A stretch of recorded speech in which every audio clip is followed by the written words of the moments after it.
Cricket की दुनिया यानी गेम ऑफ क्रिकेट में आपका स्वागत है।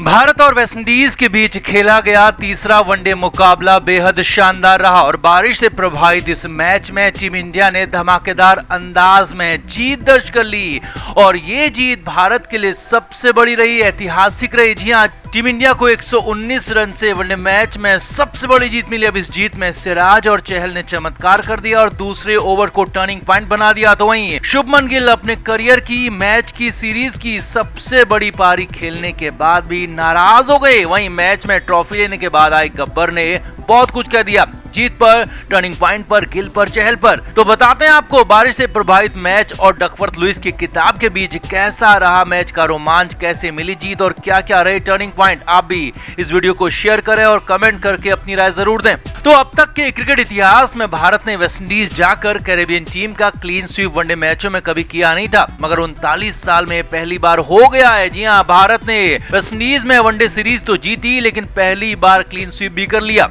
वेस्टइंडीज को चारों खाने चित कर दिया, कुचल दिया, बुरी तरह से धो दिया। भारत की बल्लेबाजी में क्या हुआ, कैसे बल्लेबाजों ने मचाया धमाल, वो आपको बताएंगे। लेकिन पहले ये देखिए कि भारतीय गेंदबाजों ने कैसे कमाल किया, चमत्कार किया और मैच को अपने मुट्ठी में कर लिया। तो भारत ने 36 ओवर में 225 रन बनाए थे, लेकिन डकवर्थ लुइस नियम से वेस्टइंडीज को 35 ओवर में 257 रन का टारगेट मिला। अब टारगेट ठीक ठाक नहीं बल्कि बहुत बड़ा था और वेस्टइंडीज की कमजोर बल्लेबाजी के लिए तो और भी बड़ा। लेकिन यहाँ पर तो चमत्कार होने वाले थे और पहला चमत्कार दूसरे ओवर में हो गया और यही मैच का पहला टर्निंग पॉइंट भी बन गया। शिखर धवन ने गेंदबाजी की शुरुआत दीपक हुडा से कराई, जो कि बेहद चौंकाने वाला फैसला था। लेकिन हुडा ने शिखर को निराश नहीं किया और हुडा ने पहला ही ओवर मेडन डाल दिया। जी हां, जबरदस्त शुरुआत भारत को यहां पर मिली थी और प्रेशर पूरी तरह से कैरेबियन टीम पर आ गया था। दूसरा ओवर लेकर मोहम्मद सिराज आए तो सिराज ने पहली ही बॉल पर दूसरे ओपनर काइली मायर्स को बोल्ड फेंक दिया। जी हां, सिराज की शानदार लेंथ बॉल पर मायर्स चूक गए, मिडिल और ऑफ स्टंप पर बॉल टकराई और जबरदस्त जश्न शुरू हो गया। हालांकि अभी ये पहले वाला चमत्कार भी आधा ही हुआ था। नए बल्लेबाज शामरा ब्रुक्स क्रीज पर आए और पहली बॉल ब्रुक्स ने संभल कर खेली, लेकिन ओवर की तीसरी और अपनी दूसरी बॉल पर शामरा ब्रुक्स भी चूक गए। सिराज ने ब्रुक्स को एलबीडब्ल्यू आउट कर दिया।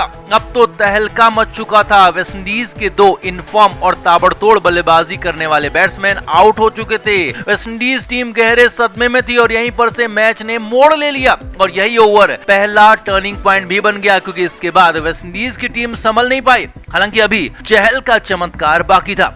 अब इसके बाद शाई होप और ब्रेंडन किंग ने पारी को आगे बढ़ाया। किंग ने तो ताबड़तोड़ चौके और छक्के भी लगाए और पहले अक्षर पटेल, फिर सिराज और फिर प्रसिद्ध कृष्णा की ब्रेंडन किंग ने खूब धुनाई की। अब लगने लगा कि वेस्टइंडीज की टीम फिर से मैच में आगे जा रही है, लेकिन 10वें ओवर में चहल ने तीसरा विकेट निकाल दिया जब शाई होप को स्टंपिंग आउट करा दिया।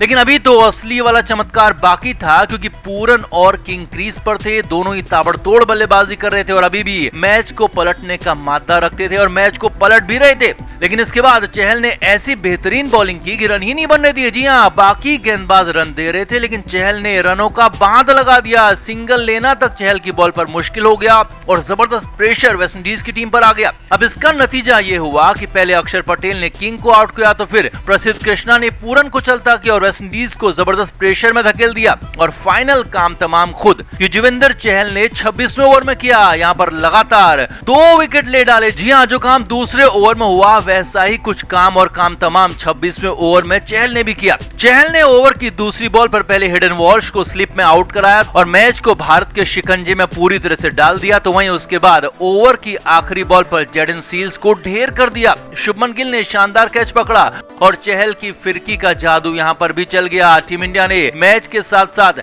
सीरीज को भी जीत लिया। 3-0 से विंडीज का काम तमाम कर दिया और चहल और सिराज के चमत्कार से भारत ने वेस्टइंडीज को चित कर दिया। अब यहाँ पर युजवेंद्र चहल ने 4 ओवर बॉलिंग की और सिर्फ 17 रन दिए और 4 विकेट झटक लिए। जी हाँ, युजवेंद्र चहल ने 4 विकेट अपने नाम किए तो वहीं मोहम्मद सिराज ने भी शानदार बॉलिंग की और 3 ओवर में सिर्फ 14 रन दिए और 2 विकेट अपने नाम किए। हालांकि शार्दुल ने भी 2 विकेट लिए और 5 ओवर गेंदबाजी की, यानी कि शार्दुल की गेंदबाजी भी ठीक ठाक रही।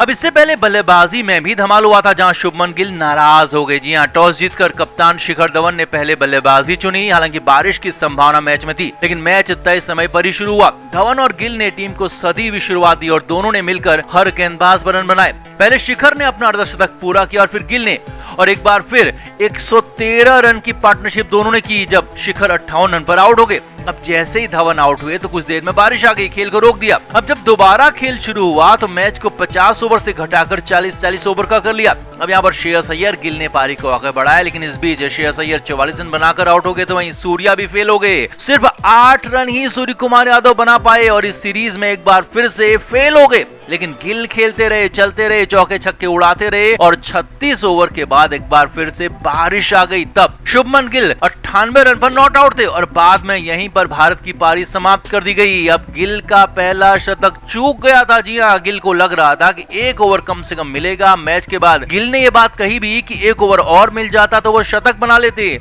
और इसी बात पर गिल नाराज भी हो गए। हालांकि उनकी नाराजगी तब दूर हो गई जब गिल को ही मैन ऑफ द मैच और मैन ऑफ द सीरीज का खिताब दिया गया, और कप्तान शिखर धवन ने भी ट्रॉफी लेते वक्त कहा कि गिल इस सीरीज की खोज है। जो टीम इंडिया लंबे समय से एक सॉलिड ओपनर की तलाश में थी वो पूरी हो गई है यहाँ पर, और गिल लंबी रेस का घोड़ा है, आगे भी चलता रहेगा। वहीं कप्तान शिखर धवन ने चहल और सिराज की भी तारीफ की और कहा कि चहल की इकोनॉमिकल बॉलिंग कमाल की रही और मैच को मोड़ दिया। तो वहीं सिराज के दूसरे ओवर को शिखर ने भी टर्निंग पॉइंट करार दिया।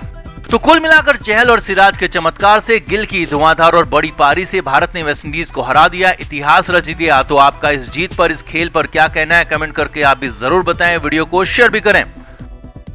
तो टीम इंडिया वेस्टइंडीज के खिलाफ वनडे सीरीज खेल रही है। इसमें कई रेगुलर खिलाड़ी नहीं है और शिखर धवन की कप्तानी में सेकंड स्ट्रिंग टीम यहां पर खेल रही है, लेकिन फिर भी भारतीय टीम धमाकेदार खेल दिखा रही है। लगातार 2 वनडे मैचों में वेस्टइंडीज को कुचल दिया है। दूसरे मैच में तो भारतीय टीम ने 205 रन पर 5 विकेट गंवा दिया था। टेल शुरू हो गई थी और इसके बाद 107 रन जीत के लिए और बनाने थे, लेकिन अक्षर पटेल ने आखिरी 10 ओवर में 100 रन कूटकर भारत को मैच के साथ साथ सीरीज भी जिता दी और हर तरफ अक्षर पटेल की जय जयकार हो रही है। अब ऐसे में full time captain Rohit Sharma भी कैसे पीछे रहते। हिटमैन ने अक्षर की खुलकर तारीफ की और सबके सामने बड़ा इशारा भी दे दिया। रोहित शर्मा ने सोशल मीडिया पर लिखा कि टीम इंडिया ने दूसरे वनडे मैच में बेहतरीन खेल दिखाया और शानदार अंदाज में जीत हासिल की। और यही नहीं, इसके बाद रोहित शर्मा ने गुजराती भाषा में लिखा, बापू बड़ू सारू छे, और बहुत बड़ा इशारा भी दे दिया। अब यहाँ पर समझिए, भारतीय टीम में अक्षर पटेल को बापू कहा जाता है और ये अक्षर पटेल का निकनेम है। सभी खिलाड़ी अक्षर को बापू ही बुलाते हैं और रोहित ने कहा कि बापू बड़ू सारू छे, यानी कि बापू सब ठीक है। अब इसके तुरंत बाद रोहित शर्मा की इस बात पर अक्षर पटेल ने भी जवाब दिया और गुजराती में ही लिखा, रोहित भाई सब ठीक है, यानी कि बड़ू सारू छे और सब ठीक ही होगा। अब यहाँ पर मतलब समझिए, वैसे तो हिटमैन ऐसी क्रिप्टिक बातों का इस्तेमाल कभी करते नहीं, लेकिन यहाँ पर किया क्योंकि अक्षर पटेल अब भारत की, रोहित शर्मा की T20 वर्ल्ड कप की योजनाओं में शामिल हो गए हैं। जी हाँ, अक्षर पटेल को Rohit Sharma world cup team में चाहते हैं, वर्ल्ड कप खिलाना चाहते हैं। रविंद्र जडेजा के साथ दूसरे स्पिन ऑलराउंडर के रूप में रखना चाहते हैं, ताकि अगर जड्डू ना चल पाए, कुछ दिक्कत हो जाए, जलवा ना हो, तो अक्षर पटेल को टीम में लाने का मौका होगा। और अक्षर पटेल की बॉलिंग तो काफी शानदार है, हम देख ही चुके हैं। उनकी बल्लेबाजी भी अब सब लोग देख चुके हैं, ताबड़तोड़ अंदाज उनका देख चुके हैं। लिहाजा रोहित शर्मा ने अक्षर पटेल की इस पारी को देखकर मन बना लिया है कि अक्षर पटेल टीम में रहेंगे, वर्ल्ड कप खेलेंगे और ऑस्ट्रेलिया जरूर जाएंगे। क्रिकेट के हर नए अपडेट के लिए गेम ऑफ क्रिकेट को सब्सक्राइब करें और उसके बाद बेल आइकन को प्रेस करना ना भूलें, ताकि सिर्फ आपको मिले गेम ऑफ क्रिकेट की हर खबर सबसे पहले।